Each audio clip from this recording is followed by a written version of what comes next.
Hello guys! Hello! This is for Aries. Welcome dito sa aking channel. Kapalaran 888 Aries. Alamin natin kung anong messages, vibration, gabay, energy para sa lahat ng Aries. Okay, Aries. Ace of Pentacles. And Six of Pentacles. So, nakikita natin dito, Aries, na there's incoming financial help, financial support, new job offer.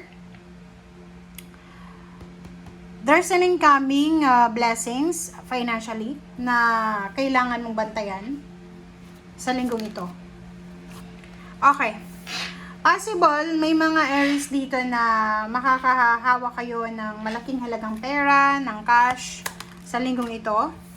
And there's a collaboration coming dito sa linggo. So, posibleng isang business collaboration ang magaganap or magsisimula sa linggong ito, na this collaboration will give you parang financial freedom, victory and success. Wow, ang ganda. Okay, sa ilalim mo, sinasabi ng baraha dito na yon, isang exciting na kontrata, isang exciting na karma, isang napakabilis na financial news ang darating sa'yo. And nakikita ko sir dito na there's family occasions, family celebrations na posibleng darating in the coming months. And sinasabi ng baraha sa'yo dito na isa yun sa rason kung bakit ka masyadong nakafocus sa pera sa linggong ito. Nakikita ko sa'yo dito maraming unexpected twist sa pera. Okay? Puro pera siya, oh. Kung makikita mo Aries, puro kaperahan siya. Direction, left and right. Parang eto na ata yung eto na yung hinihintay mo eh. This one is the most awaited na panahon para sa'yo Aries. Kasi, parang rainbow of blessings, diba? Tingnan mo, puro pera. Diba? This one is Six of Wands. Victory and success. May mag-o-offer sa'yo ng, like, halimbawa yung iba, mayroon kayong craft or skills na gagawin na ito ay makakatulong para ma-improve yung trabaho mo, ganito. And at the same time, may mga hindi ka inaasahan na offer, tulong, suporta, financially sa linggong ito.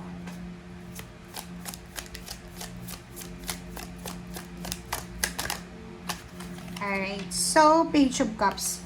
This is emotion. So, sinasabi ng baraha sa'yo dito, Aries, na in the near future, okay? So, sinasabi ng baraha na sa mga susunod na taon, buwan, magiging sobrang masaya ka, hindi lang sa usaping pera, kundi sa emotion, relationship.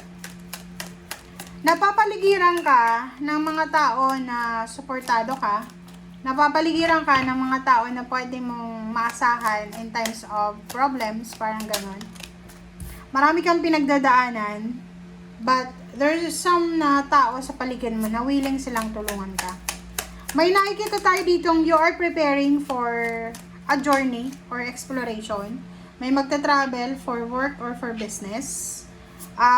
Be careful lang tayo ha. Kung gusto mong pumunta ng ibang bansa, mag-iingat ka sa mga agency na pinupuntahan mo. Kasi ang naglipanan na ngayon yung mga scammer. So, you need to be careful. Okay? Maybe this week you are preparing for a documents, government papers, passport, ganito, NBI. And, kailangan mo daw ng temperance. Anong ibig sabihin niya? Kailangan mo ng pasensya. Lalo na if you are preparing for a documents, government papers. So, kailangan mong, tawag dyan, kailangan mong magpasensya.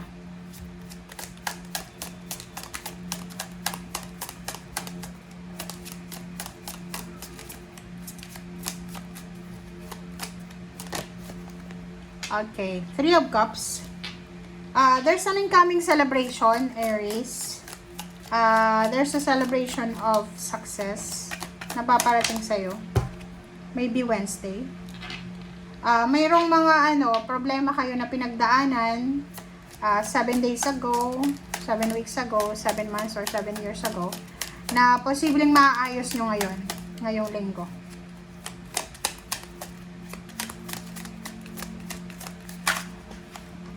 Alright. Nine of Swords. So, yun. Yung mga iba sa inyo dito, Aries, marami kayong mga pinagdaanan na nakakalungkot. Mahirap na pinagdaanan, financial and emotional, na posibleng mag-close na sa linggong ito. Yung parang makaka-move on ka na, matatanggap mo na nangyari yon, and makukuha mo yung lesson kung bakit nangyari yon.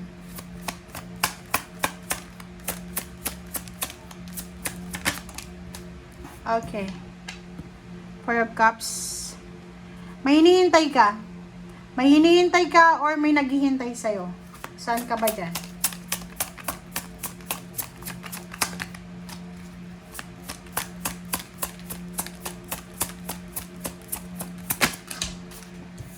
Okay, the Hermit. So, if you're waiting, kung naghihintay ka, you need to be careful sa mga decision making mo, lalo sa linggong ito. Dahan-dahan lang. Pag-isipang mabuti, lahat ng actions, decision na gagawin mo sa linggong ito. Okay. 7 of Coins.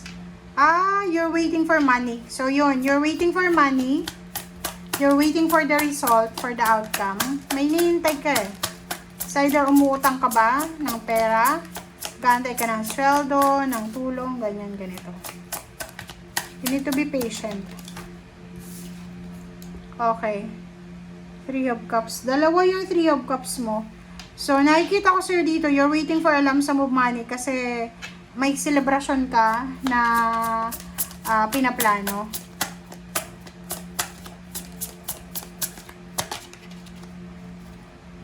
Parang sobrang sipag nyo. Sobrang sipag nyo, overtime kayo ng overtime, may mga part-time, kasi nag-iipon kayo ng pera. Diba? You're waiting, or you're saving money kasi meron kang pinaplano na celebration, travel, may gusto kang bilhin, may gusto kang gawin. Diba? Gusto mong magsimula eh. Like yung iba sa inyo dyan, gusto yung makapagsimula ng bagong buhay. Yung parang gusto mo ng bagong damit or bagong hairstyle, ganyan. And nandito yung Emperor tsaka Empress. So, sinasabi ng baraha sa'yo na continue lang. Okay? I-continue mo lang kung ano yung ginagawa mo sa ngayon. Nasa tamang direction ka naman eh. So, halimbawa na kung ano man yun na pinaplano mo para sa sarili mo or para sa ibang tao sa mahal mo sa buhay. Sinasabi ng baraha na tama yung ginagawa mo. You learn your lessons. Siguro dati medyo tamad ka. Ngayon, medyo nagiging masipag ka na. And siguro dati hindi masyadong malakas yung loob mo. But now, makikita mo dito, you're super strong. May authority ka. You are empowered.